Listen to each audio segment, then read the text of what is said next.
I'm so glad that you joined me again. I'm Daria and welcome to another Farberware Cooking Classics. Today we're going to be making a white bean and sun-dried tomato spread. I have my pan on the stove on a low temperature. I'm just warming it up slightly and then we're going to add some olive oil. We're using 1 jar of sun-dried tomatoes packed in oil. I've saved 1 tablespoon of that oil. I'm going to mix it with some olive oil and we're going to add that to our pan. So now we're going to work on our onion mixture. I have 1 onion roughly chopped, 4 cloves of garlic chopped, a little bit of fresh thyme, about a tablespoon, just the sprigs, you don't want the stems, and then we have some crushed red pepper flakes. We're going to put that in our oil that's nice and hot. I'm going to saute this until all my vegetables are soft. I'm using a high heat spatula. We want to keep this moving because we're not looking to caramelize the onions or the garlic. We're just looking to soften them. I'm going to set my bowl down over here and keep giving it a stir. This will take a little bit of time, so have some patience. So I'm giving this a stir, but I want to show you a quick chef trick. Give it a nice little flip. It's just a quick jerking motion and it'll get everything nice and blended, and it's really fun. So my vegetables are looking really good here. They're nice and tender. I'm going to set this aside off of the heat of my grill and let it cool down for a few minutes while we get the tomatoes and the bean dip going. So I'm ready to get the rest of my ingredients all put together for our spread. What I love about this Farberware food processor that we're using is it has this great nested bowl. It saves so much time and energy because I really need to put 2 ingredients in here, but I don't want to combine them just yet. So I have this great nested bowl. I'm going to use that for my first ingredient, which is some Parmesan cheese that we've cubed. Let's put that in there, and we're going to use our chop mode. Make sure you lock your cover as always and press chop.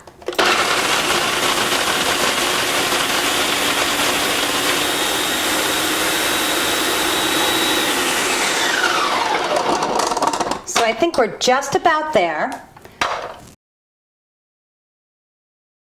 Just going to take this bowl, shake off my blade so I don't cut myself, make my kitchen a little bit neater. Next, what we're going to do is take those sun-dried tomatoes, and remember we drained out the olive oil. We're going to put this in the large capacity bowl and give that a few pulses. So we want to put our cover on, make sure you're in locked position, and chop these tomatoes.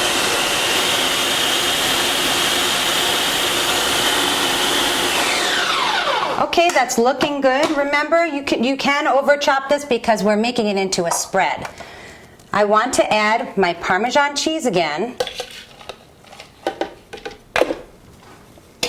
I have 1 can of cannellini beans. These are also called white beans. I have some toasted pinoli nuts that we toasted earlier. I have some fresh lemon juice.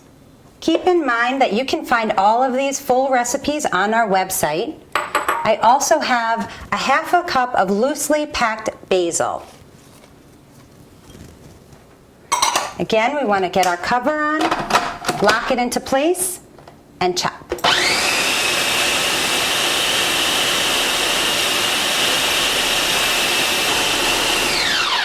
If you need to stop a little in between just to scrape down your sides and get everything blended, that's okay. We'll just give a little scrape.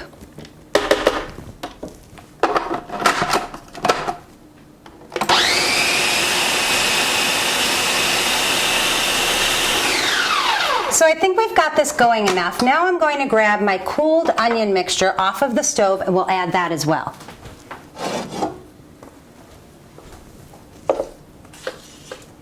This will add a little bit more liquid to make everything blend more easily, and all the flavors of the garlic, the thyme, the onions, the olive oil from the sun-dried tomatoes. We'll just put this back on the stove, keep it out of our way. And in just a minute we'll have our spread.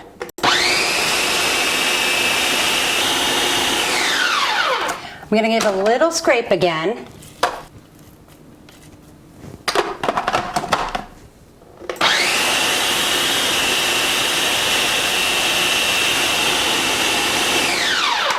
Okay, this is looking really nice. I'm just going to add a little bit of fresh black pepper,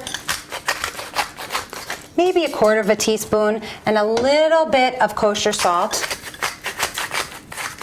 Just to taste to your liking. We'll give that one more really quick blend and then we're ready.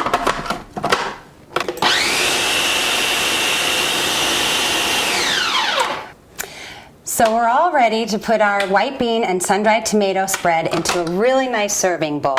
I think first what we should do is take the blade out, maybe give it a little scrape. We don't want to lose any of that. Set that aside for safety. We'll scoop this into our serving bowl. Now I have some really nice sliced and toasted baguette that we did earlier. And don't forget that you can find all these delicious recipes on our website. And you don't have to use a French baguette. You can use French bread or Italian bread, whatever kind of crackers you like, it's totally up to you. So we'll sprinkle with a little bit of those pine nuts that we toasted, just for garnish.